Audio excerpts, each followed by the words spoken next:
ಎಲ್ಲರಿಗೂ ಮಧ್ಯಾಹ್ನದ ಶುಭಾಶಯಗಳು. ಈ ದಿನ ನಾವು 10ನೇ ತರಗತಿಯ ಪಾಠವನ್ನು ಪ್ರಾರಂಭಿಸಿದ್ದೇವೆ. ನಾವು 10ನೇ ತರಗತಿ ಪಾಠದಲ್ಲಿ ನಾವು 2 ಪಾಠ ನೋಡಿದ್ದೇವೆ. ಒಂದು ಸ್ವಾತಂತ್ರ್ಯೋತ್ತರ ಭಾರತ, ಇನ್ನೊಂದು ಗಾಂಧಿ ಯುಗ ಮತ್ತು ರಾಷ್ಟ್ರೀಯ ಸಂಘಟನೆಗಳು. ಆಮೇಲೆ ಸ್ವಾತಂತ್ರ್ಯ ಹೋರಾಟ ಬಗ್ಗೆ ನೋಡಿದ್ವಿ. ಆಮೇಲೆ ಗಾಂಧಿ ಯುಗ ಮತ್ತು ರಾಷ್ಟ್ರೀಯ ಹೋರಾಟ ಬಗ್ಗೆ ನೋಡಿದ್ವಿ. ಆಮೇಲೆ ಸ್ವಾತಂತ್ರ್ಯೋತ್ತರ ಭಾರತ ಬಗ್ಗೆ ನಾವು ನೋಡಿದ್ವಿ. ಇವತ್ತು ನಾವು ಜಗತ್ತಿನ ಭಾಗದಲ್ಲಿ ನಾವು 20ನೇ ಶತಮಾನದ ಕೆಲವು ಆಯಾಮಗಳ ಬಗ್ಗೆ ತಿಳ್ಕೊಳ್ಳೋದು. ಅದಕ್ಕೆ 20ನೇ ಶತಮಾನದ ಆಯಾಮಗಳನ್ನು ತಿಳ್ಕೊಳ್ಳೋದು.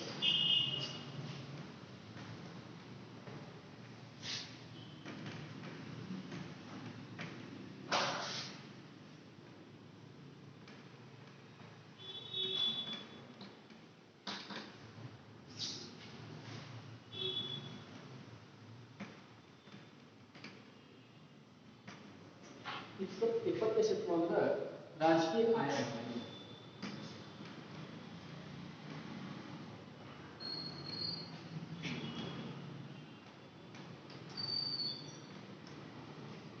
ಇಲ್ಲಿ ನಾವು ಜಾಗತಿಕ ಮಟ್ಟದಲ್ಲಿ ನೋಡಿದ್ರೆ ಇಲ್ಲಿ 2 ಮುಖ್ಯ ಮಹಾಯುದ್ಧಗಳು ಜಗತ್ತಿನಲ್ಲಿ 2 ಮಹಾಯುದ್ಧಗಳು ಬರ್ತಿದೆ. ಮೊದಲನೇ ಮಹಾಯುದ್ಧ, ಮತ್ತೊಂದು 2ನೇ ಮಹಾಯುದ್ಧ. ಮೊದಲನೇ ಮಹಾಯುದ್ಧ 1914ರಿಂದ 1918ರಲ್ಲಿ ಮುಕ್ತಾಯವಾಯಿತು. ಆಮೇಲೆ 1939ರಿಂದ 1945ರವರೆಗೆ 2ನೇ ಮಹಾಯುದ್ಧ ಪ್ರಾರಂಭವಾಯಿತು. ಅದರ ಜೊತೆಗೆ ರಷ್ಯಾ ಕ್ರಾಂತಿ, ಸರ್ವಾಧಿಕಾರಿಗಳ ಒಂದು ಉದಯ ಮತ್ತು 2ನೇ ಮಹಾಯುದ್ಧ, ಆಮೇಲೆ ಚೀನಾದ ಕ್ರಾಂತಿ, ಶೀತಲ ಸಮರ, ಅಮೆರಿಕ ಉದಯ, ಹೀಗೆ ಎಲ್ಲವೂ 20ನೇ ಶತಮಾನದಲ್ಲಿ ಒಂದು ರಾಜಕೀಯ ಫಲವನ್ನು ಇಲ್ಲಿ ಕಂಡುಬರ್ತದೆ. ಅದೇ ರೀತಿಯಾಗಿ ನೋಡಿದರೆ ನಾವು ಮೊದಲ ಮಹಾಯುದ್ಧ ಬಗ್ಗೆ ತಿಳ್ಕೋಬೇಕು, ನಂತರ ರಷ್ಯಾ ಕ್ರಾಂತಿ ಬಗ್ಗೆ ತಿಳ್ಕೋಬೇಕು, ನಂತರ ಸರ್ವಾಧಿಕಾರಿ ಉದಯಗಳ ಬಗ್ಗೆ ತಿಳ್ಕೋಬೇಕು, 2ನೇ ಮಹಾಯುದ್ಧ ತಿಳ್ಕೋಬೇಕು, ಆಮೇಲೆ ಚೀನಾದ ಕ್ರಾಂತಿ ಬಗ್ಗೆ, ಶೀತಲ ಸಮರ ಬಗ್ಗೆ, ಆಮೇಲೆ ಅಮೆರಿಕ ಉದಯ ಬಗ್ಗೆ. ಈ ಅಂಶವನ್ನು ನಾವು 7 ಅಂಶಗಳನ್ನು ಈ ಪಾಠದಲ್ಲಿ ತಿಳ್ಕೋಬೇಕು. ಈಗ ಮೊದಲನೇದಾಗಿ ನಾವು ಮೊದಲನೇ ಮಹಾಯುದ್ಧ ಬಗ್ಗೆ ತಿಳ್ಕೋಬೇಕು.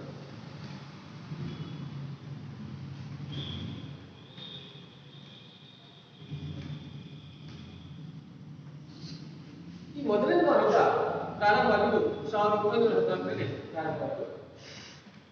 ಸಾಮ್ರಾಜ್ಯ ಸರ್ಕಾರ 1914ರಲ್ಲಿ ಮೊದಲನೇ ಮಹಾಯುದ್ಧ ಪ್ರಾರಂಭವಾಗಿ 1918ರಲ್ಲಿ ಈ 4 ವರ್ಷ ನಡೆಯಿತು.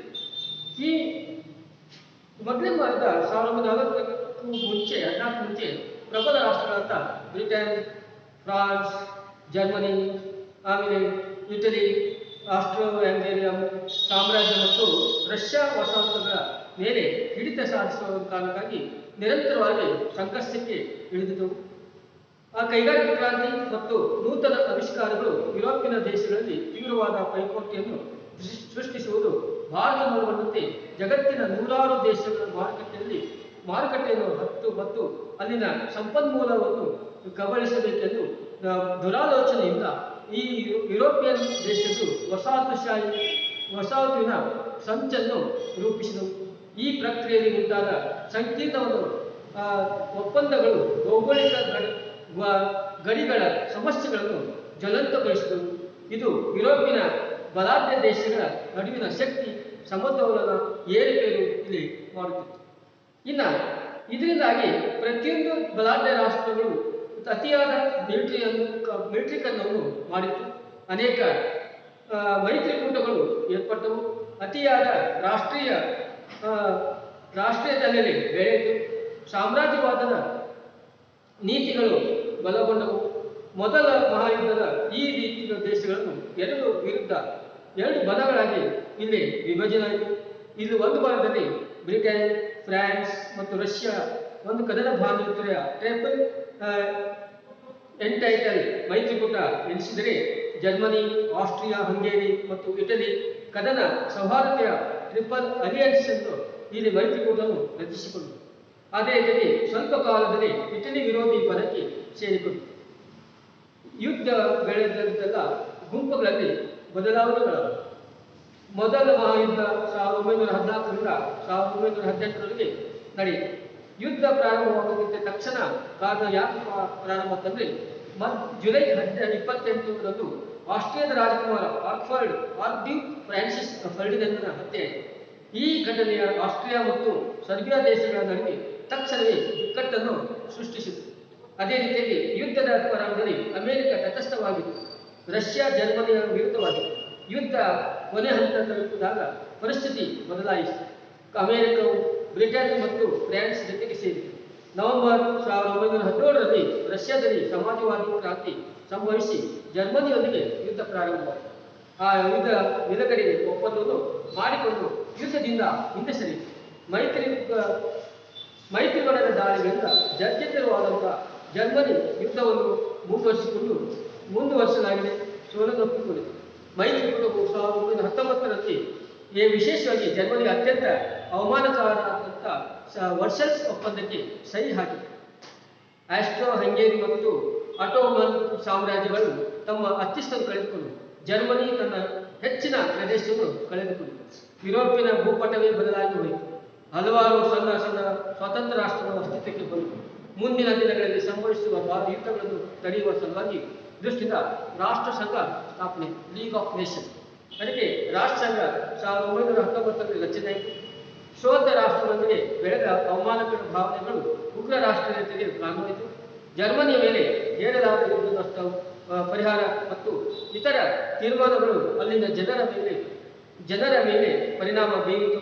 ನಿರುದ್ಯೋಗ, ಬಡತನ ಮತ್ತು ಬೆಳವಣಿಗೆ ಕುಸಿತದಿಂದ ಉಂಟಾದ ಅತೃಪ್ತಿಯನ್ನು ಜರ್ಮನ್ ಕೈಗಾರಿಕೋದ್ಯಮಿಗಳು ತಮ್ಮ ಲಾಭಕ್ಕಾಗಿ ಬಳಸಿಕೊಂಡರು.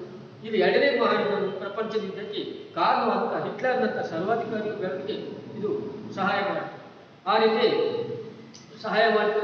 ಜರ್ಮನ್ ಕೈಗಾರಿಕೋದ್ಯಮಿಗಳು ಮತ್ತು ಲಾಭಕ್ಕಾಗಿ ಬೆಳೆಸಿಕೊಂಡು ಎರಡನೇ ಪ್ರಪಂಚ ಯುದ್ಧಕ್ಕೆ ಕಾರಣವಾದ ಹಿಟ್ಲರ್ನಂಥ ಸರ್ವಾಧಿಕಾರಿ ಬೆಳವಣಿಗೆಗೆ ಇದು ಸಹಾಯ ಮಾಡಿತು. ಬ್ರಿಟನ್, ಫ್ರಾನ್ಸ್, ಜರ್ಮನಿ, ಇಟಲಿ ಮತ್ತು ಅಮೆರಿಕದ ಶಸ್ತ್ರಾಸ್ತ್ರಗಳ ತಯಾರುವ ವ್ಯಾಪಾರಸ್ಥರು ಅಪಾರ ಪ್ರಮಾಣದಲ್ಲಿ ಲಾಭವನ್ನು ಗಳಿಸಿಕೊಂಡರು. ಈ ರೀತಿ ಲಾಭ ಮಾಡಿಕೊಂಡು ಇಷ್ಟು ಮೊದಲೇ ಮಹಾಯುದ್ಧದಲ್ಲಿ ನಡೆಯಿತು. ನೋಡಿ, ಮೊದಲೇ ಮಹಾಯುದ್ಧ ಏನಾಗ್ತಪ್ಪ ಅಂದರೆ ಇಲ್ಲಿ ರಾಷ್ಟ್ರೀಯ ಎರಡು ಬಲಗಳಿರ್ತವೆ. ಒಂದು ಸಂವಾದ, ಎರಡು ಬಲಗಳಾದವು. ಒಂದು ಕದನ ಬಾಂಧವ್ಯ, ರಷ್ಯಾ ಫ್ರಾನ್ಸ್ ಜೊತೆ ಸೇರಿ ಒಂದು ಕದನ ಬಾಂಧವ್ಯ ಆಯಿತು. ಆಮೇಲೆ ಆಸ್ಟ್ರಿಯಾ ಹಂಗೇರಿ ಮತ್ತು ಇಟಲಿ ಕದನ ಸಂವಾದಕ್ಕಾಗಿ ಈ ಯುದ್ಧ ಪ್ರಾರಂಭವಾಯಿತು. ಯುದ್ಧ ಪ್ರಾರಂಭಕ್ಕೆ ಕಾರಣ ಆಸ್ಟ್ರಿಯಾದ ರಾಜಕುಮಾರನ್ನು ನಾವು ಹತ್ಯೆ ಮಾಡಿದ ತಕ್ಷಣ ಅಲ್ಲಿ ಫರ್ಡಿನಾಂಡ್ ಹತ್ಯೆ ಆಯಿತು. ಈ ಘಟನೆ ಆಸ್ಟ್ರಿಯಾದ ಜನ ಮತ್ತು ಸರ್ಬಿಯಾದ ದೇಶಗಳಲ್ಲಿ ತಕ್ಷಣ ಬಿಕ್ಕಟ್ಟು ಸೃಷ್ಟಿಸಿತು. ಯುದ್ಧ ಪ್ರಾರಂಭ ಅಮೆರಿಕ ಸುಳ್ಳಾಗಿ ತಟಸ್ಥವಾಗಿತ್ತು. ಜರ್ಮನಿ ವಿರುದ್ಧ ಯುದ್ಧವನ್ನು ಸಾರಿತು. ಈ ಯುದ್ಧ ಮುಂದೆ ಹಂತ ಹಂತವಾಗಿ ಪರಿಸ್ಥಿತಿ ಬದಲಾಯಿಸಿತು. ಅಮೆರಿಕ, ಬ್ರಿಟನ್ ಮತ್ತು ಫ್ರಾನ್ಸ್ ಜೊತೆಗೆ ಸೇರಿತು.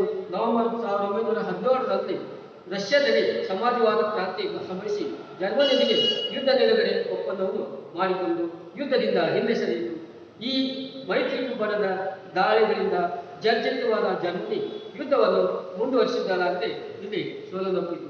ಆಮೇಲೆ ಮೈತ್ರಿಕೂಟವು 1919ರ ವಿಶೇಷವಾಗಿ ಜರ್ಮನಿಗೆ ಅತ್ಯಂತ ಅವಮಾನಕಾರಿಯಾದಂಥ ವರ್ಸಲ್ಸ್ ಒಪ್ಪಂದಕ್ಕೆ ಸಹಿ ಹಾಕಿತು.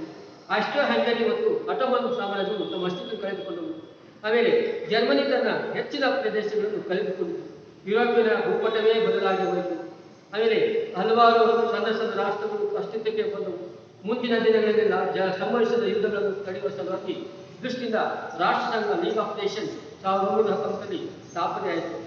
ಆಮೇಲೆ ಸೋತ ರಾಷ್ಟ್ರಗಳೊಂದಿಗೆ ಬೆಳೆದಂಥ ಅವಮಾನಕರ ಭಾವನೆಗಳು ಈಗ ರಾಷ್ಟ್ರೀಯತೆಗೆ ಕಾರಣವಾಯಿತು. ಜರ್ಮನಿಯ ಮೇಲೆ ಹೇರಲಾದಂಥ ಯುದ್ಧ ನಷ್ಟ ಪರಿಹಾರ ಮತ್ತು ಇತರ ತೀರ್ಮಾನಗಳು ಅಲ್ಲಿನ ಜನರ ಮೇಲೆ ಪರಿಣಾಮ ಬೀರಿದವು. ನಿರುದ್ಯೋಗ, ಬಡತನ, ಬೆಳವಣಿಗೆ ಕುಸಿತದಿಂದ ಉಂಟಾದ ಅತೃಪ್ತಿ ಜರ್ಮನ್ ಕೈಗಾರಿಕೋದ್ಯಮಿಗಳು ತಮ್ಮ ಲಾಭಕ್ಕಾಗಿ ಬಳಸಿಕೊಂಡು ಎರಡನೇ ಪ್ರಪಂಚ ಯುದ್ಧಕ್ಕೆ ಕಾರಣದಿಂದ ಹಿಟ್ಲರ್ನಂಥ ಸರ್ವಾಧಿಕಾರಿ ಬೆಳವಣಿಗೆಗೆ ಇದು ಸಹಾಯ ಮಾಡಿಕೊಂಡು ಬ್ರಿಟನ್, ಫ್ರಾನ್ಸ್, ಜರ್ಮನಿ ಮತ್ತು ಅಮೆರಿಕದ ಶಸ್ತ್ರಾಸ್ತ್ರ ತಯಾರಿಸುವ ವ್ಯಾಪಾರಸ್ಥರು ಅಪಾರ ಪ್ರಮಾಣದಲ್ಲಿ ಲಾಭವನ್ನು ಮಾಡಿಕೊಂಡರು. ಹೀಗೆ ಮೊದಲನೇ ಮಹಾಯುದ್ಧ ಮುಗಿಯಿತು. ಮೊದಲ ಮಹಾಯುದ್ಧದಲ್ಲಿ ಎರಡು ಬಲಗಳ ನಾವಿಕರು ಮತ್ತು ಸೈನಿಕರು ಸೇರಿದಂತೆ ಸುಮಾರು 10 1 ಕೋಟಿ ಜನರು ಪ್ರಾಣ ಕಳೆದುಕೊಂಡರು. 1 ಕೋಟಿ ಜನರು ಪ್ರಾಣ ಕಳೆದುಕೊಂಡರು. ಆಮೇಲೆ 2 ಕೋಟಿ ಜನರು ಗಾಯಗೊಂಡರು ಮತ್ತು 35 ಲಕ್ಷ ಜನರು ಶಾಶ್ವತವಾಗಿ ಅಂಗವಿಕಲರಾದರು. ಯಾವುದೇ ಯುದ್ಧದ ರೀತಿಯಲ್ಲಿ ಮೊದಲ ಮಹಾಯುದ್ಧವೂ ಸಹ ಕೇವಲ ಲಾಭಕ್ಕಾಗಿ ಪೈಪೋಟಿನ ನಡೆಯಿತು. ಆದರೆ ಅಪಾರ ಸಾವು ನೋವುಗಳು ಇಲ್ಲಿ ಕಂಡು ಬಂದವು. ಅದು ಸಮಸ್ಯೆ. ಇದಕ್ಕೆ ಗೊತ್ತು, ಮೊದಲೇ ಮಹಾಯುದ್ಧ ಆದ ನಂತರ 2 ಬಲಗಳ ನಡುವೆ ನಾಗರಿಕರು ಮತ್ತು ಸೈನಿಕರು ಸೇರಿದಂತೆ ಸುಮಾರು 1 ಕೋಟಿ ಜನರು ಮತ್ತು ಪ್ರಾಣ ಕಳೆದುಕೊಂಡು 2 ಕೋಟಿ ಜನರು ಗಾಯಗೊಂಡರು ಮತ್ತು 35 ಲಕ್ಷ ಜನರು ಶಾಸನಗೆ ಅಂಗವಿಕಲರಾದರು. ಆಮೇಲೆ ಯಾವುದೇ ಯುದ್ಧದ ರೀತಿಯಲ್ಲಿ ಮೊದಲ ಮಹಾಯುದ್ಧವು ಜನರ ಸಹ ಕೆಲವರ ಲಾಭಕ್ಕಾಗಿ ಪೈಪೋಟಿಯಾದ್ರಿಂದ ನಡೆಯಿತು. ಆದರೆ ಅಪಾರವಾದ ಸಾವು ನೋವುಗಳು ಇಲ್ಲಿ ಸಂಭವಿಸಿತು. ಮತ್ತು ಇನ್ನು ರಷ್ಯಾ ಬಗ್ಗೆ ನಾವು ತಿಳ್ಕೊಂಡು,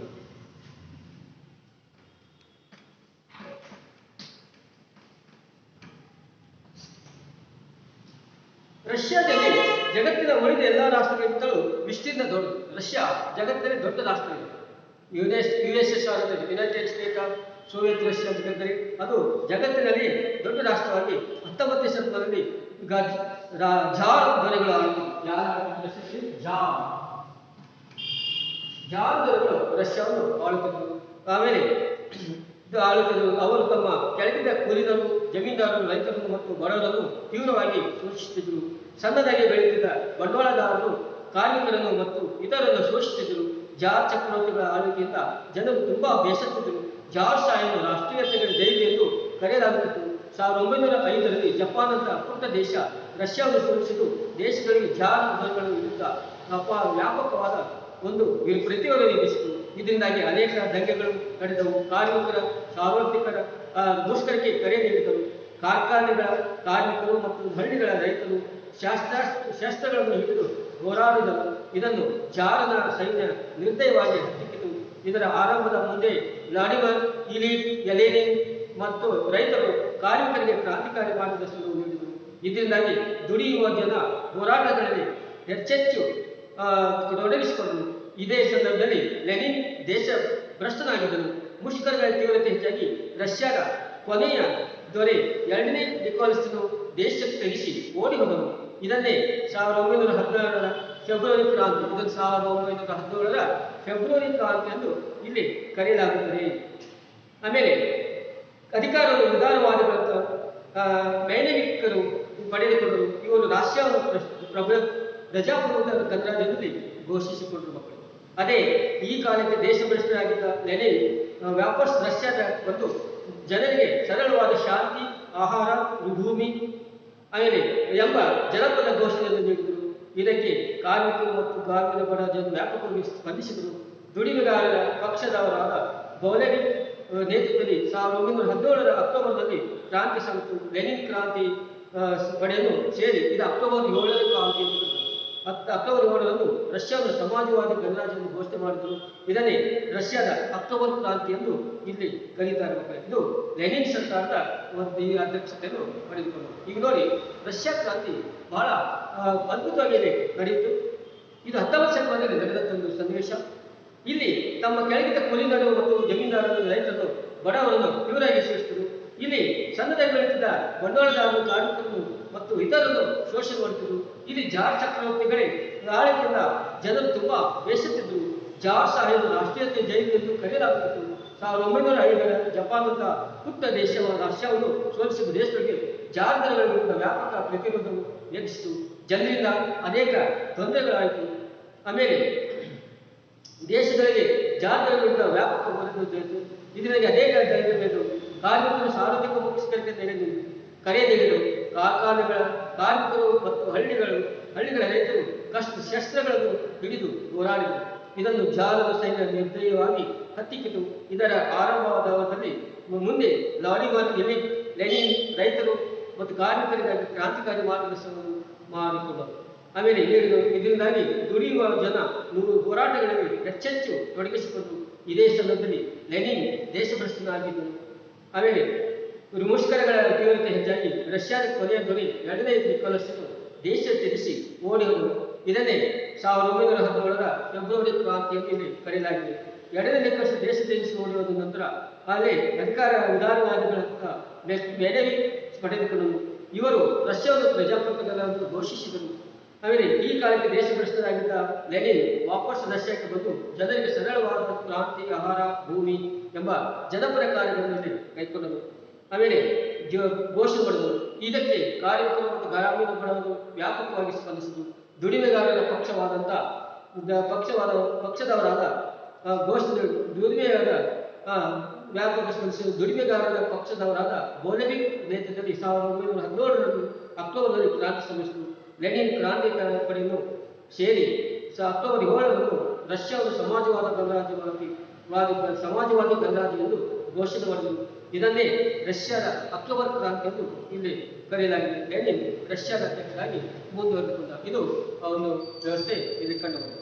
ಇನ್ನು ಲೆನಿನ್ ಅಧ್ಯಕ್ಷರಾದ ಕೂಡಲೇ ಎಲ್ಲ ಭೂಮಿ ರೈತರು ಸೇರಿತು ಎಂದು ಘೋಷಿಸಿದರು. ಎಲ್ಲ ಭೂಮಿ ಸೇರಿದಂತೆ ಘೋಷಿಸಿದರು. ಎಲ್ಲ ರಷ್ಯನಿಗೂ ಉಚಿತ ಶಿಕ್ಷಣ, ಕ್ರೀಡೆ, ಆಮೇಲೆ ಆರೋಗ್ಯ, ವಸತಿ ನೀಡುವಂಥ ಆರ್ಥಿಕ ಮತ್ತು ರಾಜಕೀಯ ನೀತಿಗಳನ್ನು ಜಾರಿ ಮಾಡಿದರು. ಕಾರ್ಲ್ ಮಾರ್ಕ್ಸನ ವೈಜ್ಞಾನಿಕ ಸಮಾಜವಾದದ ಚಿಂತನೆಯನ್ನು ಪ್ರಾಯೋಗಿಕವಾಗಿ ಮೊದಲ ಬಾರಿಗೆ ಜಾಗೃತ ಮಾಡಿದರು. ಲೆನಿನ್ ಇದು ಮಾನವ ಕುಲದ ಇತಿಹಾಸದಲ್ಲಿ ಕಂಡುಹಿಡಿಯದ ಸಾಮಾಜಿಕ ಪದ್ಧತಿಯಾಗಿತ್ತು. 1924ರಲ್ಲಿ ಲೆನಿನ್ ಇದನ್ನು ಬೆಳೆಸುವ ಹಂತದಲ್ಲಿ ಅವನು ತೀರಿಕೊಂಡ. ಇನ್ನು ನಂತರ ರಷ್ಯಾದ ಅಧ್ಯಕ್ಷ ಜೋಸೆಫ್ ಸ್ಟಾಲಿನ್ ರಷ್ಯಾವನ್ನು ಅಮೆರಿಕಕ್ಕೆ ಸವಾಲಾಗುವಂತೆ ನಿರ್ಮಾಣ ಮಾಡಿದ. ಆಮೇಲೆ ನಿರ್ಮಾಣದಲ್ಲಿ ಪ್ರಮುಖ ಪಾತ್ರ ವಹಿಸಿದರು. ಈತ ಜಾರಿಗೊಳಿಸಿದ ಪಂಚವಾರ್ಷಿಕ ಯೋಜನೆಗಳು ರಷ್ಯಾದ ಅಭಿವೃದ್ಧಿಯ ಪಥವನ್ನು ಬದಲಾಯಿಸಿತು. ರಷ್ಯಾ ಅವಶ್ಯಕ ಬಾಹ್ಯಾಕಾಶ ವಿಜ್ಞಾನದಲ್ಲಿ ವಿಶ್ವದ ಮೊದಲ ಮಾನವ ಸಹಿತ ಉಪಗ್ರಹವನ್ನು ಉಡಾವಣೆ ಮಾಡಿತು. ಯೂರಿ ಗಾಗರಿನ್ ಜಗತ್ತಿನ ಮೊದಲ ಗಗನಯಾತ್ರಿಯಾದ. ಭಾರತವು ಸ್ವಾತಂತ್ರ್ಯ ನಂತರ ಪಂಚವಾರ್ಷಿಕ ಯೋಜನೆಗಳ ಮಾದರಿಯನ್ನು ರಷ್ಯಾದಿಂದಲೇ ಪಡೆಯಿತು. ಎರಡನೇ ಮಹಾಯುದ್ಧದ ನಂತರ ರಷ್ಯಾ ಸಮಾಜವಾದದ ದೇಶಗಳ ಬಲದ ನಾಯಕತ್ವ ವಹಿಸಿತು. ರಷ್ಯಾ, ಆಫ್ರಿಕಾ ಮತ್ತು ದಕ್ಷಿಣ ಅಮೆರಿಕದ ದೇಶಗಳ ವಿಮೋಚನಾ ಹೋರಾಟಗಳಿಗೆ ಬೆಂಬಲವನ್ನು ನೀಡಿತು. ಅದೇ ರೀತಿಯಾಗಿ ರಷ್ಯಾವನ್ನು ಬಲಿಷ್ಠ ದೇಶವನ್ನಾಗಿಸುವ ಪ್ರಕ್ರಿಯೆಯಲ್ಲಿ ಸ್ಟಾಲಿನ್ ಹಲವಾರು ತಪ್ಪುಗಳನ್ನು ಬಯಸಿದನು. ಸಮಾಜವಾದ ಪ್ರಜಾಪ್ರಭುತ್ವವನ್ನು ಗಟ್ಟಿಗೊಳಿಸುವ ಕೆಲಸ ಸಮರ್ಪಕವಾಗಿ ಆಗಲಿಲ್ಲ. ಪರಿಣಾಮಕಾರಿಯಾಗಿ ಕ್ರಾಂತಿಗೆ ವಿರುದ್ಧವಾಗಿ ಶಕ್ತಿಗಳ ಪ್ರಬಲವಾಗುತ್ತಾ ಬಂದವು. ಆಮೇಲೆ 1980ರಲ್ಲಿ ಗ್ಲೋಡ್ಕಾಸ್ಟ್ ಎಂಬ ಗ್ಲಾಸ್ನೋಟ್ ಅಂತ ಕರೀತಾರೆ. ಗ್ಲಾಸ್ನೋಟ್ ಮುಕ್ತತೆ ಎಂದು ಮತ್ತು 1987ರಲ್ಲಿ ಪೆಡೆಸ್ಟ್ರಾಯಿಕ್ ಎಂದು ಪುನರ್ ಸಂಘಟನೆ ಎಂದು ಮೇಲೆ ಹೆಸರಿನಲ್ಲಿ ಸುಧಾರಣೆಗಳನ್ನು ಇಲ್ಲಿ ಮಾಡಿದ್ದಾರೆ.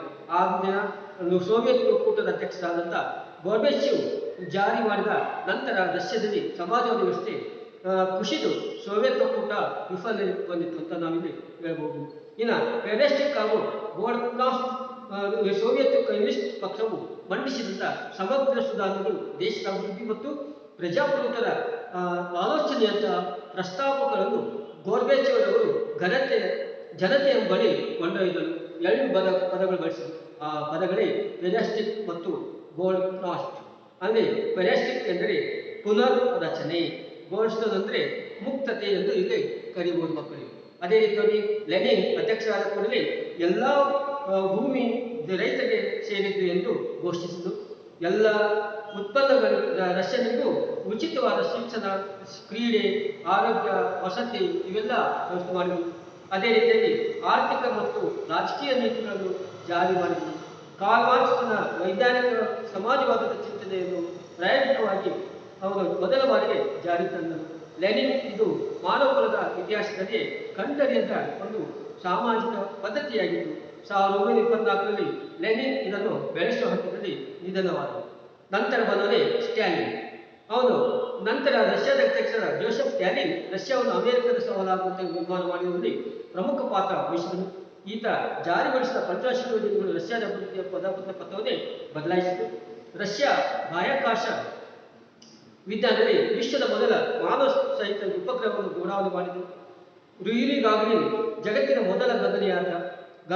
ಭಾರತವು ಸ್ವತಂತ್ರ ನಂತರ ಪಂಚವಾರ್ಷಿಕ ಯೋಜನೆಗಳನ್ನು ಮಾದರಿಯನ್ನು ರಷ್ಯಾದಿಂದಲೇ ಪಡೆಯಿತು. ಎರಡನೇ ಮಹಾಯುದ್ಧದ ನಂತರ ರಷ್ಯಾ ಸಮಾಜವಾದಿ ದೇಶಗಳ ಬಲದ ನಾಯಕತ್ವ ವಹಿಸಿದರು. ಏಷ್ಯಾ, ಆಫ್ರಿಕಾ, ದಕ್ಷಿಣ ಅಮೆರಿಕದ ದೇಶಗಳ ವಿಮೋಚನಾ ಹೋರಾಟಗಳಿಗೆ ಬೆಂಬಲವನ್ನು ನೀಡಿತು.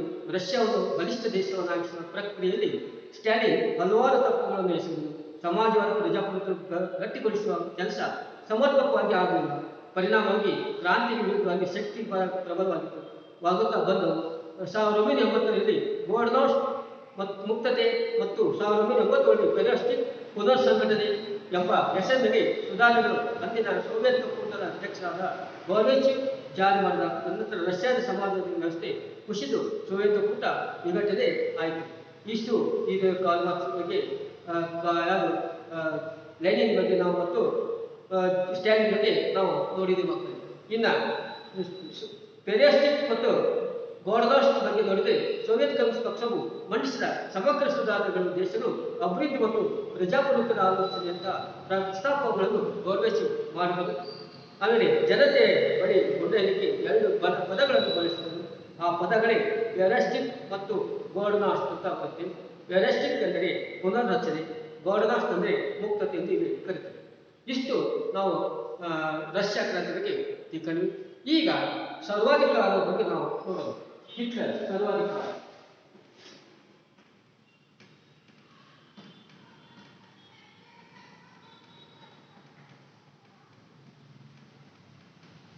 ಸರ್ವಾಧಿಕಾರಿ ನೋಡಿದ್ರೆ ನಾವು ಮೊದಲ ಮಹಾಯುದ್ಧದ ನಂತರ ಉದಯ ಉಂಟಾದ ಪರಿಸ್ಥಿತಿಗೆ ಜರ್ಮನಿಯಲ್ಲಿ ಹಿಟ್ಲರ್ ಮತ್ತು ಇಟಲಿಯಲ್ಲಿ ಮುಸ್ಸೋಲಿನಿ, ಹಿಟ್ಲರ್ ಮತ್ತು ಮುಸ್ಸೋಲಿನಿ ಅವರು ಸರ್ವಾಧಿಕಾರಿಗಳನ್ನು ಸಹಸ್ಥಿತಿಗೆ ತಂದಿತು.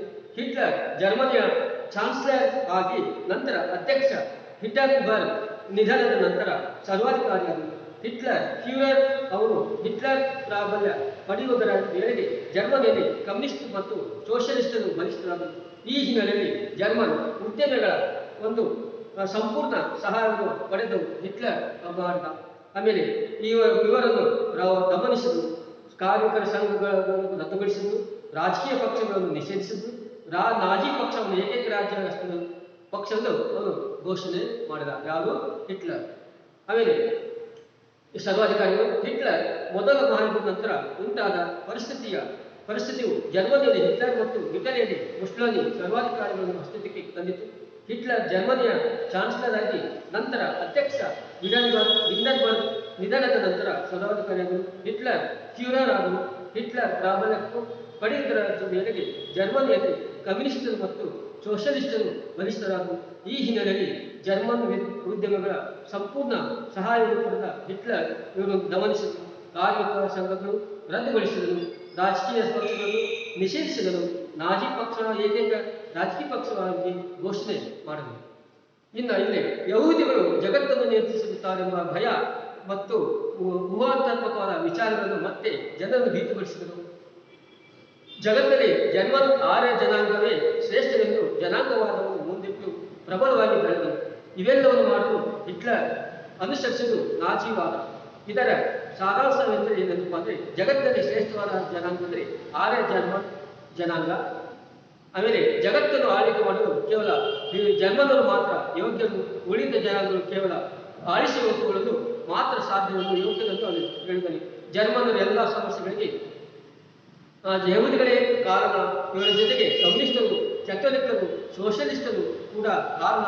ಇವರು ಬದುಕಲು ಯೋಗ್ಯರಲ್ಲ. ಈ ರೀತಿಯಾಗಿ ರೂಪುಗೊಂಡ ಉಗ್ರ ರಾಷ್ಟ್ರೀಯವಾದವು ಅತ್ಯಂತ ಅಮಾನುಷವಾಗಿ ಜಾರಿಗೆ ಬಂದು ಆಮೇಲೆ ಜನಾಂಗೀಯ ದ್ವೇಷ ಪ್ರಸಾರ ಮಾಡುವುದು ಗೋಬೆಲ್ಸ್ ಎಂಬ ವಿಶೇಷವಾದ ಮಂತ್ರಿಯನ್ನು ನೇಮಕ ಮಾಡಿದರು. ಗಲಭೆಗಳನ್ನು ಮಾಡಿ ಜನರಲ್ಲಿ ಭೀತಿಯನ್ನು ಹುಟ್ಟಿಸಲು ಬೂದು ಅಂಗಿದಳ, ಅದಕ್ಕೆ ಬ್ರೌನ್ ಶರ್ಟ್ಸ್ ಎಂಬ ಕ್ರೌರ ಪಡೆಯನ್ನು ರಚನೆ ಮಾಡಿದರು. ಯಾರು? ಹಿಟ್ಲರ್. ಅದಕ್ಕೆ ಯಹೂದಿಗಳು ಜಗತ್ತನ್ನು ನಿಯಂತ್ರಿಸುತ್ತರೆಂಬ ಭಯ ಮತ್ತು ಊಹಾತ್ಮಕವಾದ ವಿಚಾರಗಳನ್ನು ಬಿತ್ತಿ ಜನರನ್ನು ಭೀತಿಗೊಳಿಸಿದರು.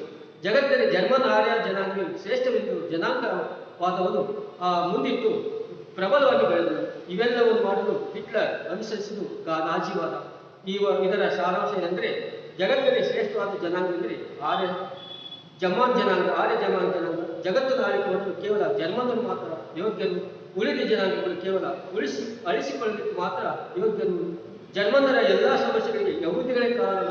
ಅವರ ಜೊತೆಗೆ ಕಮ್ಯುನಿಸ್ಟರು, ಕ್ಯಾಥೋಲಿಕರು, ಸೋಷಿಯಲಿಸ್ಟರು ಕೂಡ ಆ, ಕಾರಣ ಇವರು ಬದುಕಲು ಯೋಗ್ಯರಲ್ಲ. ಈ ರೀತಿ ರೂಪುಗೊಂಡ ಉಗ್ರ ರಾಷ್ಟ್ರವಾದವು ಅತ್ಯಂತ ಅಮಾನುಷವಾದ ದಾರಿಗೆ ಬಂದಿತು. ಆದರೆ ಜನಾಂಗೀಯ ದೇಶವನ್ನು ಪ್ರಚಾರ ಮಾಡಲು ಗೋಬೆಲ್ಸ್ ಎಂಬ ವಿಶೇಷವಾದ ಮಂತ್ರಿಯನ್ನು ನೇಮಕ ಮಾಡಿದರು. ಗಲಭೆಗಳನ್ನು ಮಾಡಿ ಜನರಲ್ಲಿ ಭೀತಿಯನ್ನು ಹುಟ್ಟಿಸಲು ಬೂದು ಅಂಗಿದಳ, ಅದಕ್ಕೆ ಬ್ರೌನ್ ಶರ್ಟ್ಸ್ ಎಂಬ ಕ್ರೌರ್ಯಪಡೆಯನ್ನು ರಚಿಸಿತು.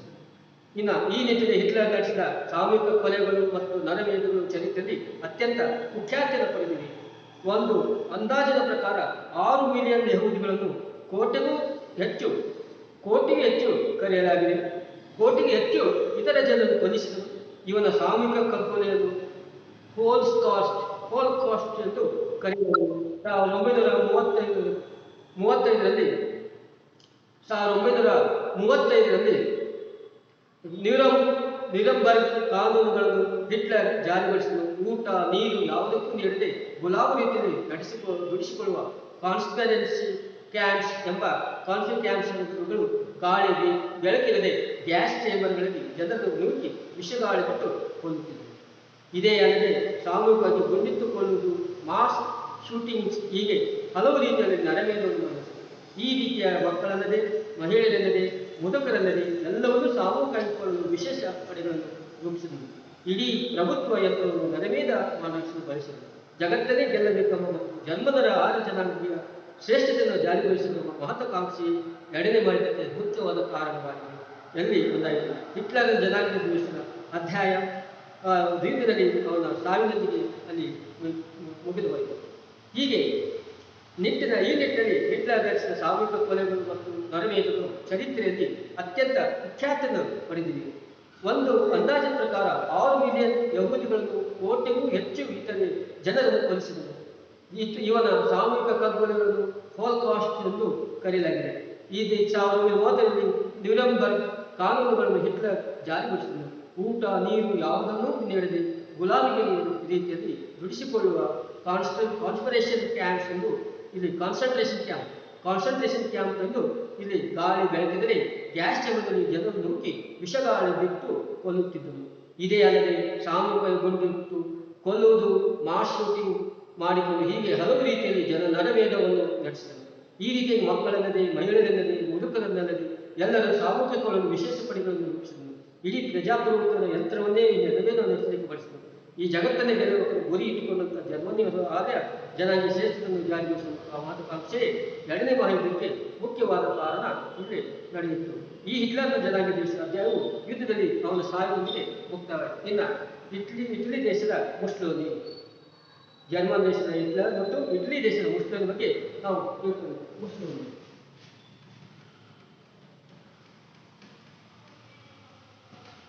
ಮುಸ್ಲಿಂ ವ್ಯಕ್ತಿಪಡಿ ಮುಸ್ಲಿನಿ 20ನೇ ಶತಮಾನದ ಆರಂಭದ ಯುರೋಪ್ನಲ್ಲಿ ಮೂಡಿಬಂದ ಸಾಮಾಜಿಕ ಚಳವಳಿಗಳು, ಮೊದಲ ಮಹಾಯುದ್ಧದ ದುಷ್ಪರಿಣಾಮಗಳು ಮತ್ತು ರಷ್ಯನ್ ಕ್ರಾಂತಿ ಹಿನ್ನೆಲೆಯಲ್ಲಿ ಪ್ರತಿಗಾಮಿ ರಾಜಕೀಯವಾಗಿ ಮುಸ್ಲಿನಿ ಫ್ಯಾಸಿಸ್ಟ್ ಪಕ್ಷವನ್ನು ಕಟ್ಟಿದ ಬೆಳೆದು ಬಂದಿತು.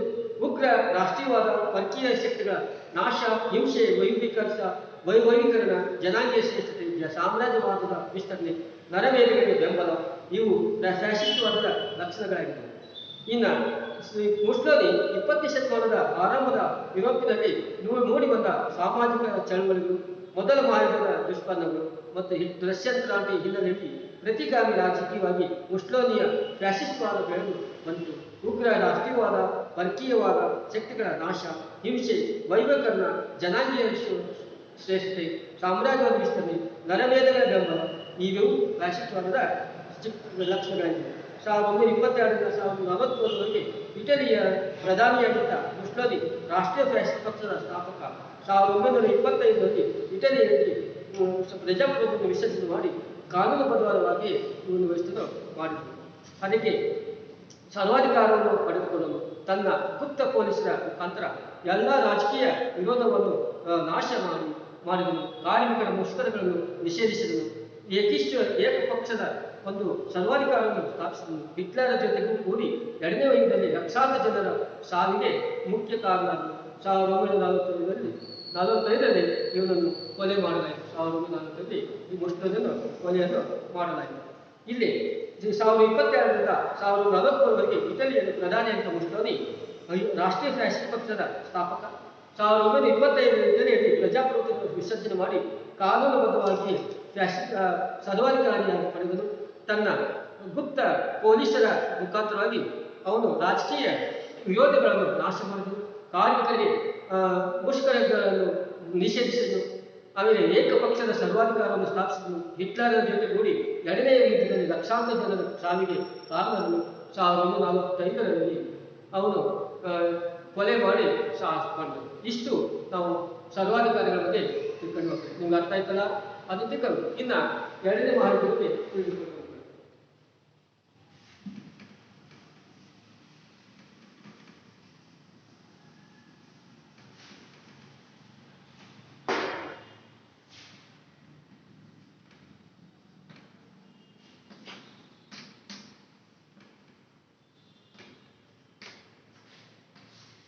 ಎರಡನೇ ಮಹಾಯುದ್ಧ. ಇದು ಮೊದಲ ಮಹಾಯುದ್ಧದ ದುರಂತವನ್ನು ಸಾವು ನೋವುಗಳನ್ನು ಮರೆಯಲು ಮರೆಯುವ ಮನವಿ. ಎರಡನೇ ಮಹಾಯುದ್ಧ 1939 ಸೆಪ್ಟೆಂಬರ್ 1ರಂದು ಪ್ರಾರಂಭವಾಯಿತು. ಇದು ಯಾವಾಗ ಆಗಿತ್ತು? 1939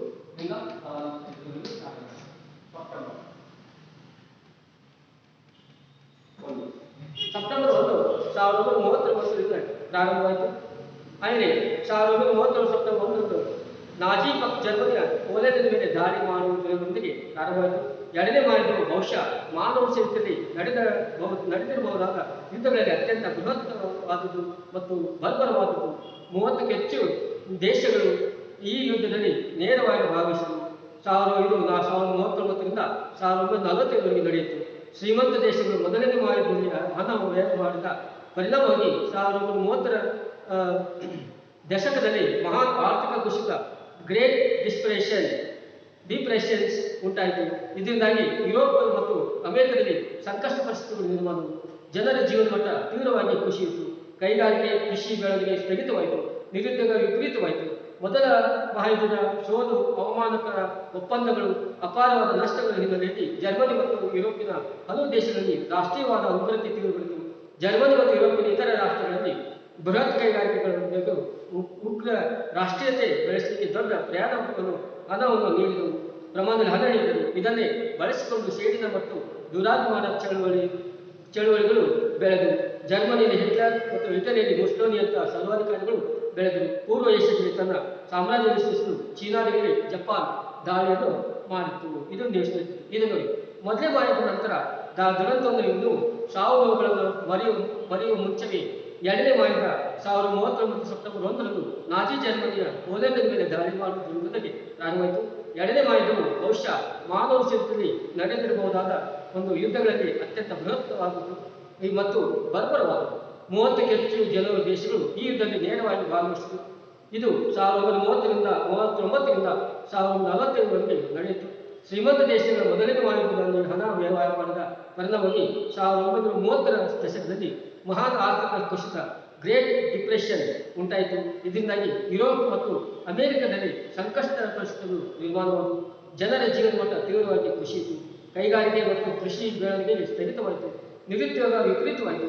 ಮೊದಲ ಮಹಾಯುದ್ಧದ ಸೋಲು, ಅವಮಾನಕರ ಒಪ್ಪಂದಗಳು, ಅಪಾರವಾದ ನಷ್ಟಗಳು. ಈ ಹಿನ್ನೆಲೆಯಲ್ಲಿ ಜರ್ಮನಿ ಮತ್ತು ಯುರೋಪಿನ ನಡುವೆ ಹಲವಾರು ದೇಶಗಳ ನಡುವೆ ಇಲ್ಲಿ ರಾಷ್ಟ್ರೀಯವಾದ ಒಂದು ಉಗ್ರತೆ ತೀವ್ರಗೊಂಡಿತು. ಜರ್ಮನಿ ಮತ್ತು ಯುರೋಪಿನ ಇತರ ರಾಷ್ಟ್ರಗಳಲ್ಲಿ ಬೃಹತ್ ಕೈಗಾರಿಕೋದ್ಯಮಗಳು ಹಾಗೂ ಉಗ್ರ ರಾಷ್ಟ್ರೀಯತೆ ಬೆಳೆಯಲಿಕ್ಕೆ ದೊಡ್ಡ ಪ್ರಮಾಣದಲ್ಲಿ ಹಣವನ್ನು ನೀಡುವುದು. ಇದನ್ನೇ ಬಳಸಿಕೊಂಡು ಸೇಡಿನ ಮತ್ತು ದುರಾಭಿಮಾನದ ಚಳುವಳಿಗಳು ಬೆಳೆದವು.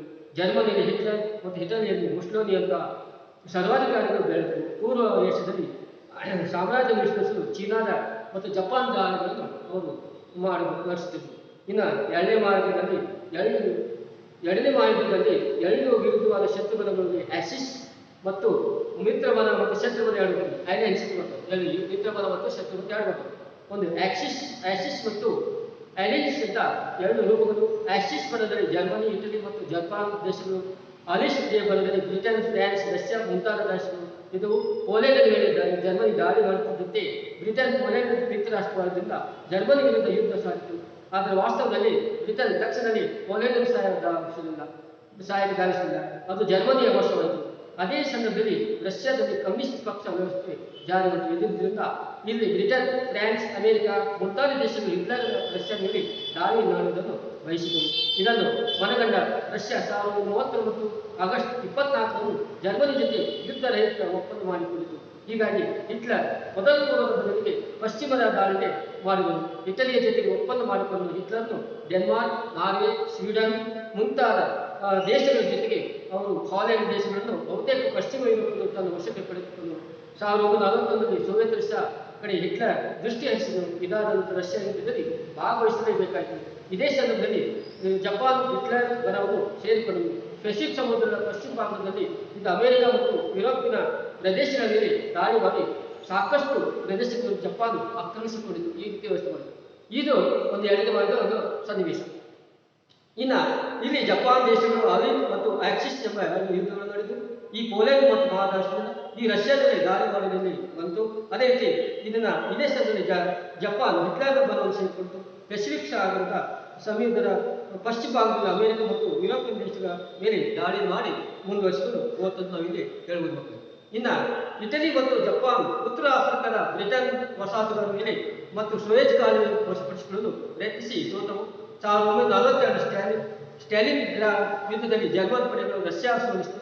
ಜರ್ಮನಿ 1943ರ ಪೂರ್ವ ಯುರೋಪ್ನಲ್ಲಿ ಸಾಲು ಸೋಲುಗಳನ್ನು ಕಂಡಿತು. ಇದರಲ್ಲಿ ರಷ್ಯಾ ಪ್ರಮುಖ ಪಾತ್ರ ವಹಿಸಿತು. ಮಿತ್ರ ಪಡೆಗಳು ಇಟಲಿಯನ್ನು ಆಕ್ರಮಿಸಿತು.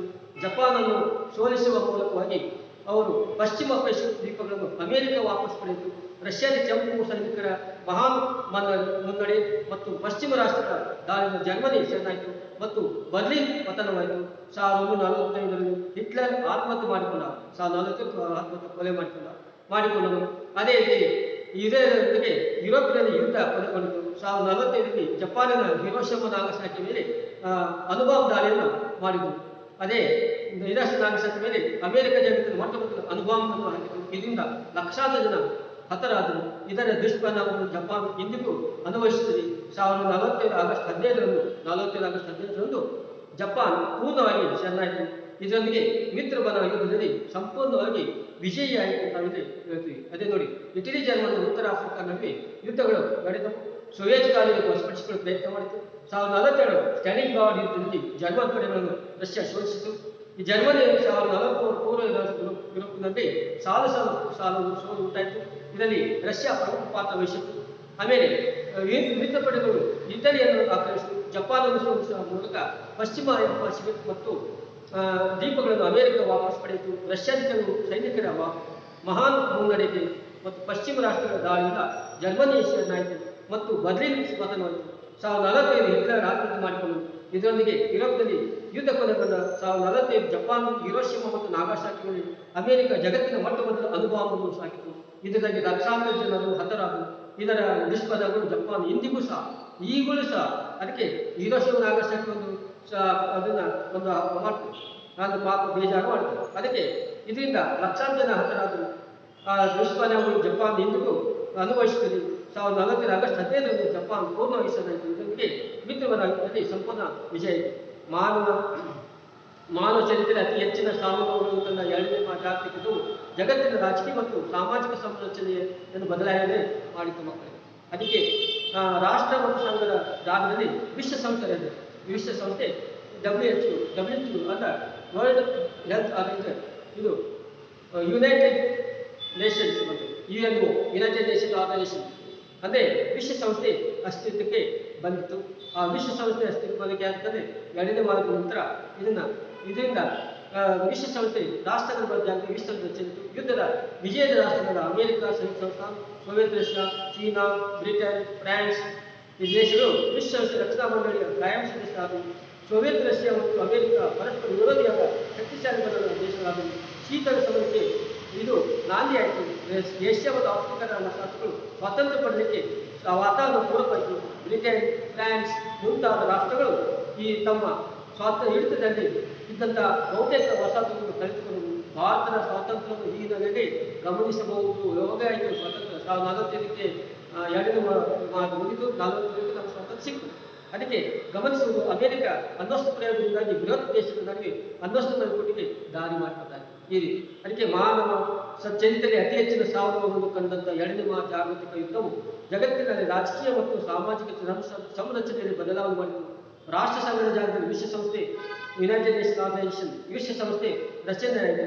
ಆಮೇಲೆ ಯುದ್ಧದ ವಿಜಯದ ರಾಷ್ಟ್ರ ಅಮೆರಿಕ ಸಂಯುಕ್ತ ಸಂಸ್ಥಾನ, Soviet Russia, China, Britain, France ದೇಶಗಳು ವಿಶ್ವಸಂಸ್ಥೆಯ ರಕ್ಷಣಾ ಪಡೆ ಮಂಡಳಿಯ ಕಾಯಂ ಸದಸ್ಯರಾದವು.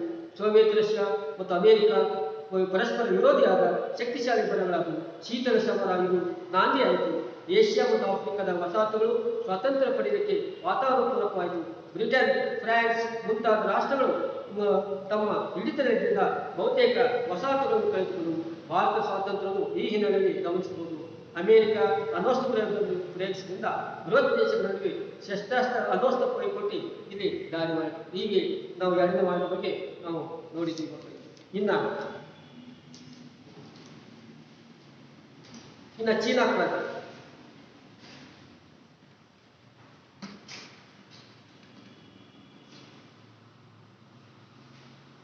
ಜಗತ್ತಿನ ಪ್ರಾಚೀನ ನಾಗರಿಕತೆಯ ಹಾಗೂ ಸುದೀರ್ಘ ಇತಿಹಾಸ ಹೊಂದಿರುವ ದೇಶಗಳಲ್ಲಿ ಚೀನಾ ಒಂದು ದೊಡ್ಡ ಸ್ವತಂತ್ರ ಹೋರಾಟದ ಕಾಲದಲ್ಲಿ ಭಾರತ ರೀತಿಯಲ್ಲಿ ಚೀನಾ ಪೂರ್ತಿಯಾಗಿ ವಸಾಹತು ದೇಶವಾಗಿರಲಿಲ್ಲ.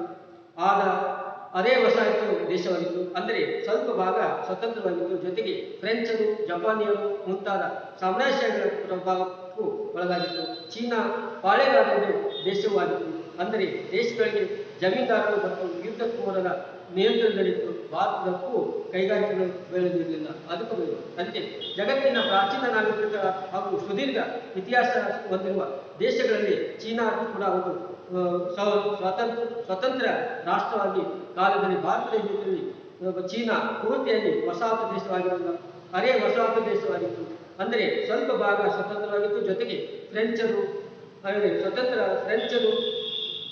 ಮತ್ತು ಜಪಾನಿಯರ ಮುಂತಾದ ಸಾಮ್ರಾಜ್ಯಗಳ ಪ್ರಭಾವಕ್ಕೂ ಒಳಗಾಗಿತ್ತು. ಚೀನಾ ಪಾಳೆಗಾರಿ ದೇಶವೂ ಆಗಿತ್ತು. ಅಂದರೆ ದೇಶಗಳಿಗೆ ಜಮೀನ್ದಾರರು ಮತ್ತು ಯುದ್ಧಕೋರರ ನೇತೃತ್ವದಲ್ಲಿತ್ತು. ಭಾರತದಷ್ಟು ಕೈಗಾರಿಕೆಗಳಲ್ಲಿ ಇರಲಿಲ್ಲ, ಅದು ಚೀನಾದಲ್ಲಿ. ಇನ್ನು ಈ ಹಿನ್ನೆಲೆಯಲ್ಲಿ ರಾಷ್ಟ್ರೀಯ ಐಕ್ಯತೆ, ಪ್ರಜಾಪ್ರಭುತ್ವ ಜೀವನದ ಒಂದು ಪ್ರಶ್ನೆಗಳ ಭವಿಷ್ಯದಲ್ಲಿ ಬಂದವು. 1911ರಲ್ಲಿ ಕ್ಯುಮಿಂಟಾಂಗ್ ಪಕ್ಷದ ನಾಯಕ ಸನ್ಯಾತ್ ಸೇನ್ ಅವರು ನೇತೃತ್ವದಲ್ಲಿ ಸಾಮ್ರಾಜ್ಯಶಾಹಿ ವಿರೋಧಿಯಾದ ಪ್ರಜಾಪ್ರಭುತ್ವ ಕ್ರಾಂತಿಯನ್ನು ನಡೆಯಿತು. ಆದರೆ ಇದು ಪೂರ್ಣವಾಗಿ ಬೆಳೆಯಲಿಲ್ಲ. ಚೀನಾದಲ್ಲಿ ಕಮ್ಯುನಿಸ್ಟ್ ಪಕ್ಷದ 1925 ಪ್ರಾರಂಭವಾಯಿತು. ಹಳ್ಳಿಗಳಲ್ಲಿ ರೈತ ಚಳವಳಿ ಮತ್ತು ನಗರಗಳಲ್ಲಿ ಕಾರ್ಮಿಕ ಚಳವಳಿಗಳು ಇದರ ಬೆಳೆಸಿತು. ಈ ಐಕ್ಯ ಚೀನಾ ಮತ್ತು ಕಟ್ಟಬೇಕೆಂಬ ಒಂದು ಸನ್ಯಾತ್ ಸೇನ್ ಅವರ ಕಮ್ಯುನಿಸ್ಟ್ ಮತ್ತು ಒಟ್ಟಾಗಿ ಕೆಲಸ ಮಾಡಿದವು. ಸನ್ಯಾತ್ ಸೇನರ ಪ್ರದೇಶದ ನಂತರ ಕುಮಿಂಟಾಂಗ್ ಪಕ್ಷದ ನೇತೃತ್ವ ಹಿಯಾಂಗ್ ಪೇ ಶೆಕ್ ಎಂಬ ದಮನಕಾರಿಯ ಕೈಗೆ ಹಸ್ತಾಂತರವನ್ನು ಮಾಡಲಾಯಿತು. ಅದಕ್ಕೆ ಈತ ಸಾಮ್ರಾಜ್ಯಶಾಹಿಗಳ ಜೊತೆಗೆ ಸೇರಿ ಕಮ್ಯುನಿಸ್ಟರ ವಿರುದ್ಧ ಅವರ ನೆಲಗಳ ಮೇಲೆ ದಾಳಿ ಮಾಡಿದರು. ಇದರಲ್ಲಿ ಸುಮಾರು 70,000 ಕ್ರಾಂತಿಕಾರರು ಕೊಲ್ಲಲ್ಪಟ್ಟರು. ತಮ್ಮನ್ನು ರಕ್ಷಿಸಿಕೊಳ್ಳಲು ಸಲುವಾಗಿ ಮಾವೋ ಸೆತುಂಗನ ನೇತೃತ್ವದಲ್ಲಿ ಚೀನಾದ ಉತ್ತರ ಭಾಗಕ್ಕೆ ಚಾರಿತ್ರಿಕವಾದ ಕಮ್ಯುನಿಸ್ಟ್ ದೀರ್ಘ ಪ್ರಯಾಣ ಲಾಂಗ್ ಮಾರ್ಚ್ ನಡೆಯಿತು. ಇದು ಜಗತ್ತಿನ ಮಿಲಿಟರಿ ಕಾರ್ಯ ರೂಪದಲ್ಲಿ ಅತ್ಯಂತ ವಿಶಿಷ್ಟವಾದ ಪ್ರಯೋಗ. ಇದಕ್ಕೆ ಗ್ರಾಮಾಂತರದ ಒಂದು ರೈತರಿಂದ ಅಭೂತಪೂರ್ವ ಕೊಡುಗೆ ಇದೆ. ಈ ರೀತಿ ಚೀನಾ ತನ್ನ ಅಸ್ತಿತ್ವವನ್ನು ಕಳೆದುಕೊಂಡಿತು. ಇನ್ನು ದೀರ್ಘಕಾಲ ಲಾಂಗ್ ಮಾರ್ಚ್ ಅನ್ನೋದು ಏನು ಅಂದರೆ ಚೀನಾ ಕಮ್ಯುನಿಸ್ಟ್ ಕ್ರಾಂತಿಗಳ ಮೇಲೆ ಚಿಯಾಂಗ್ ಶೇಕ್ ನಡೆಸಿದ ದಾಳಿಯಿಂದ ರಕ್ಷಿಸಿಕೊಳ್ಳಲು ಚೀನಾ ಕ್ರಾಂತಿ ನಾಯಕ ಮಾವೋ ನಡೆಸಿದ ಚಾರಿತ್ರಿಕ ಪ್ರಯಾಣವಿದೆ. ಆಗ್ನೇಯ ಚೀನಾದ ಶಿವಾಂಗ್ನಲ್ಲಿ ಪ್ರದರ್ಶಿಸಿದ ವಾಯುವ್ಯ ಚೀನಾದ ಯುವಾನ್ ಸುತ್ತುತ್ತಿಗೆ ಸುಮಾರು 10,000 ಕಿಲೋಮೀಟರ್ ದೂರದವರೆಗೆ ಸುಮಾರು 80,000 ಕ್ರಾಂತಿಕಾರಿ ಸೈನಿಕರನ್ನು ಸ್ಥಳಾಂತರಿಸಲಾಗಿದೆ. ಇದು ಘಟನೆಯನ್ನು ಅಕ್ಟೋಬರ್ 1934ರಲ್ಲಿ ಅಕ್ಟೋಬರ್ನಿಂದ 1935ರಲ್ಲಿ ಪ್ರಾರಂಭವಾಯಿತು. ಒಂದು ವರ್ಷ ಅಕ್ಟೋಬರ್ವರೆಗೆ ನಡೆದ ಬೃಹತ್ ಚಾಲನದಿಂದ ಅಂತಿಮವಾಗಿ ಸುಮಾರು 10,000 ಜನ ಮಾತ್ರ ಉಳಿದಿದ್ದಾರೆ. ಮಾನವನ ಸಾಮಾಜಿಕ ಕ್ರಾಂತಿ ಚರಿತ್ರೆಯಲ್ಲಿ ಇನ್ನೂ ಸಂಖ್ಯೆಯ ಅನೇಕ ಜನ ಅಷ್ಟೊಂದು ದೂರ ನಡೆದ ಮತ್ತೊಂದು ಘಟನೆಯಲ್ಲಿ ಹೀಗಾಗಿ ಇದನ್ನು ದೀರ್ಘ ಪ್ರಯಾಣ ಎಂದು ಕರೆಯಲಾಗಿದೆ. ಇನ್ನು ಎರಡನೆಯ ಜಾಗತಿಕ ಮಹಾಯುದ್ಧದ ಸಂದರ್ಭದಲ್ಲಿ ಚೀನಾದ ಪ್ರಯತ್ನಿಸಿದಲ್ಲಿ ಜಪಾನ್ ದಾಳಿ ಮಾಡಿತು. ಇದರ ವಿರುದ್ಧ ಹೋರಾಟ ನಡೆಸಲು ಚೀನಾ ಕಮ್ಯುನಿಸ್ಟ್ ಪಕ್ಷ ಮುಂಚೆಯಲ್ಲಿ ಬಂತು. 1945ರಲ್ಲಿ ಜಪಾನ್ ಯುದ್ಧದಲ್ಲಿ ಸೋತಿತು. ಜಪಾನ್ ಹಿಂದೆ ಸೇರಿದಂತೆಲ್ಲ ಈ ಪ್ರದೇಶ ಕಮ್ಯುನಿಸ್ಟ್ ಪಕ್ಷದ ಜನತೆ ವಿಮೋಚನಾ ಸೈನ್ಯ ವಶಕ್ಕೆ ನಡೆಯಿತು. ಇದೇ ವಶಕ್ಕೆ ಪಡೆದ ಪ್ರದೇಶದಲ್ಲಿ ಭೂಸುಧಾರಣೆ ವರ್ಷಗಳು ನಡೆದವು. ಆಮೇಲೆ ಮಾಡಿತು. ಅಂದರೆ ಜನರಿಗೆ ಭೂಮಿಯನ್ನು ಹಂಚಿತು. ಇದರಿಂದ ಅಪಾರ ಜನ ಬೆಂಬಲ ದೊರಕಿತು. ಕಮ್ಯುನಿಸ್ಟ್ ಪಕ್ಷ ವಶಕ್ಕೆ ಇಲ್ಲಿ ಪಡೆಯಲಾಯಿತು. ಇನ್ನು 1949 ಅನೇಕ ನಗರಗಳು ಇವರ ವಶಕ್ಕೆ ಬಂದವು. ಶಿಯಾಂಗ್ ಶೇಖನು ಸೋತು ತೈವಾನ್ಗೆ ಪಲಾಯನ ಮಾಡಿದರು. 1949 ಅಕ್ಟೋಬರ್ 1ರಂದು ಜನತಾ ವಿಮೋಚನಾ ಸೈನ್ಯ ಪ್ರವೇಶಿಸಿತು. ಚೀನಾದಲ್ಲಿ ಪೀಕಿಂಗ್, ಈಗಿನ ಬೀಜಿಂಗ್ ಜನತಾ ಜನತಂತ್ರ ಸ್ಥಾಪನೆ ಆಯಿತು. ಮಾವೋ ಸೆತುಂಗ್ ಅದರ ಅಧ್ಯಕ್ಷರು. ಹೀಗೆ ಚೀನಾ ದೇಶ ಸಮಗ್ರವಾಗಿ ಬೆಳವಣಿಗೆ. ಇನ್ನು ಕ್ರಾಂತಿ ನಂತರ ಚೀನಾದಲ್ಲಿ ಸಾಮೂಹಿಕ ಕೃಷಿ ಪದ್ಧತಿ ಜಾರಿಗೊಳಿಸಿದರು. ಎಲ್ಲರಿಗೂ ಉಚಿತ ಶಿಕ್ಷಣ, ಆರೋಗ್ಯ ಮೊದಲಾದ ಸೌಲಭ್ಯಗಳನ್ನು ನೀಡಿದರು. ಆಮೇಲೆ ಕೈಗಾರಿಕಾ ಬೆಳವಣಿಗೆಗೆ ಸಾಧಿಸಿದ ವಿಜ್ಞಾನ ಮತ್ತು ತಂತ್ರಜ್ಞಾನಕ್ಕೆ ತುಂಬ ಮಹತ್ವ ನೀಡಿದರು. ಮುನ್ನಡೆಯ ಮಹಾಜಿಗಿತ ಅಂದರೆ ಲೀಪ್ ಫಾರ್ವರ್ಡ್ ಯೋಜನೆಯನ್ನು ಜಾರಿಗೊಳಿಸಬೇಕು. ಅದೇ ಮಹಾಜಿಗಿತ ಅಂತ ಹೇಳಿ. ಆಮೇಲೆ ಖಾಸಗಿ ಆಸ್ತಿಯನ್ನು ಸಮಾಜದ ಆಸ್ತಿಯಾಗಿ ಪರಿವರ್ತಿಸಿದರು. ಈ ರೀತಿ ಅವರು ಮಾಡುವಾಗ 1966ರಲ್ಲಿ ಜಾರಿಗೆ ತಂದಂಥ ಸಾಂಸ್ಕೃತಿಕ ಕ್ರಾಂತಿ, ಕಲ್ಚರಲ್ ರೆವಲ್ಯೂಷನ್ ಮತ್ತು ಈ ರೀತಿ ಹಲವಾರು ತಪ್ಪುಗಳನ್ನು ಮಾಡಿತು. ಇದನ್ನೇ ಸರಿಪಡಿಸಲು 1979ರಲ್ಲಿ ಅಧಿಕಾರಿಕವಾದ ಡೆಂಗ್ ಶಿಯಾಚಿಂಗ್ ಅವರು ಹಲವಾರು ಸುಧಾರಣೆಗಳನ್ನು ಕಾರಣರು. ಈ ಹಿನ್ನೆಲೆಯಲ್ಲಿ ಬಂಡವಾಳವಾದವನ್ನು ಜರುಗಿಸಿಕೊಂಡು ಚೀನಾ ಕಮ್ಯುನಿಸ್ಟ್ ಪಕ್ಷದ ನೇತೃತ್ವದಲ್ಲಿ ಜಾಗತಿಕ ಶಕ್ತಿಯನ್ನು ಮುನ್ನೋಗ್ತಾ ಇದೆ. ಇಷ್ಟು ಚೀನಾ ಕ್ರಾಂತಿ ಬಗ್ಗೆ ಬೇಕಾದ್ವಿ. ಇನ್ನು ಶೀತಲ ಸಮರ.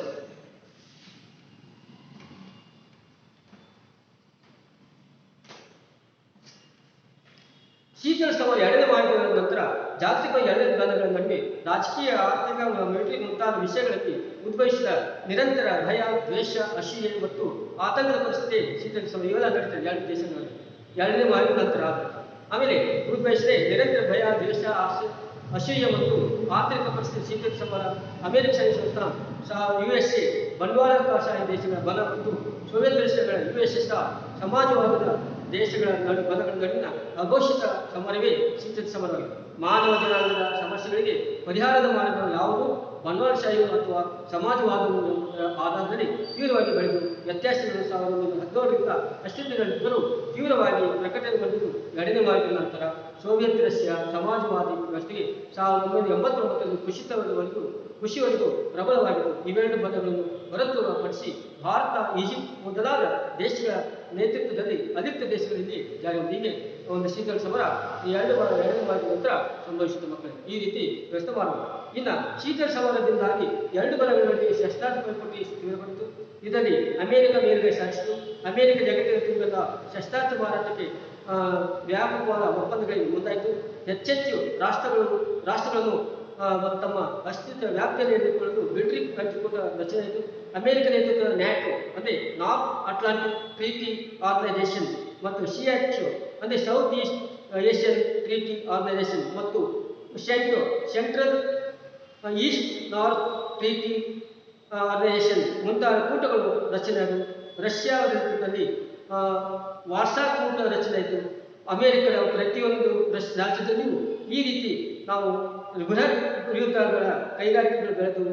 ಅಣ್ವಸ್ತ್ರ ಪೈಪೋಟಿ ಹೆಚ್ಚಿತು. ಇದರ ಜೊತೆಗೆ ವಿವಿಧ ದೇಶಗಳಲ್ಲಿ ಸೈನಿಕ ನೆಲೆಗಳ ಸ್ಥಾಪನೆ, ಗೂಢಚರ್ಯ ಮತ್ತು ಪ್ರಚಾರ, ಸಮರದಂಥ ಸ್ಪೇಸ್ ವಾರ್, ಇಲ್ಲಿ ವಿಜ್ಞಾನ, ತಂತ್ರಜ್ಞಾನ ಮತ್ತು ಪೈಪೋಟಿ ಇವೆಲ್ಲವೂ ಬೆಳೆದವು. ಇಡೀ ಜಗತ್ತೇ ವಿವಿಧ ರೂಪಗಳಲ್ಲಿ ಅಗೋಚರವಾಗಿ ಒಂದು ಯುದ್ಧದ ಆತಂಕಕ್ಕೆ ಇದು ಶೀತಲ ಸಮರ ಮುಂದುವರಿತು. ಹೀಗೆ ಮಾಡ್ಕೋಬಹುದು. ಇನ್ನು ಕೊರಿಯನ್ ಯುದ್ಧ, ವಿಯೆಟ್ನಾಂ ಯುದ್ಧ, 1956 ಸೋವಿಯತ್ ಕಾಲ ಬಿಕ್ಕಟ್ಟು, 1900 ಬರ್ಲಿನ್ ಬಿಕ್ಕಟ್ಟು, 1961-62 ಬರ್ಲಿನ್ ಮತ್ತು ಕ್ಯೂಬೆಕ್ ಕಿಪ್ಸನ್ ಬಿಕ್ಕಟ್ಟು, ಹೀಗೆ ಹಲವು ಆತಂಕದ ಪರಿಸ್ಥಿತಿಗಳನ್ನು ಶೀತಲ ಸಮರವು ಸೃಷ್ಟಿ ಮಾಡಿತು. ಸುಮಾರು 1985ವರೆಗೂ ಪರಸ್ಪರ ಅತ್ಯಂತ ತೀವ್ರತೆಯನ್ನು ಕಂಡಂಥ ಶೀತಲ ಸಮರವು ನಂತರ ಅಮೆರಿಕ ಕಡೆ ವಾಲಿತು. ಜಗತ್ತಿನ ಸಂಪನ್ಮೂಲಗಳನ್ನು ಹಿಡಿತಕ್ಕೆ ತೆಗೆದುಕೊಳ್ಳುವಲ್ಲಿ ಅಮೆರಿಕ ಯಶಸ್ವಿಯಾಗಿ ಮುಂದುವರಿಯಿತು. ಆಮೇಲೆ ರಷ್ಯಾವು ಆರ್ಥಿಕ ಬಿಕ್ಕಟ್ಟಿನ ಇತರ ಆಂತರಿಕ ಸಂಕಷ್ಟಗಳಿಗೆ ಒಳಗಾಯಿತು. ಶಸ್ತ್ರಾಸ್ತ್ರ ಪೈಪೋಟಿ ಏಕಮುಖವಾಗಿ ಅಮೆರಿಕ ಜಗತ್ತಿನ ಏಕಪಾತ್ರ ಶಕ್ತಿಗಳ ರಾಷ್ಟ್ರವಾಗಿ ತಿಳಿಯಿತು. ಹೀಗೆ ಈ ಶೀತಲ ಸಮರ ಜಗತ್ತಿನಲ್ಲಿ ನಡೆಯಿತು ಅಂತ ನಾವಿಲ್ಲಿ ನೋಡಬಹುದು. ಇನ್ನು ಬಲಿಷ್ಠರಾದ ಅಮೆರಿಕ ಉದ್ಯಮ, ಇನ್ನು ಅಮೆರಿಕ ಉದ್ಯಮವಾಗಿದೆ.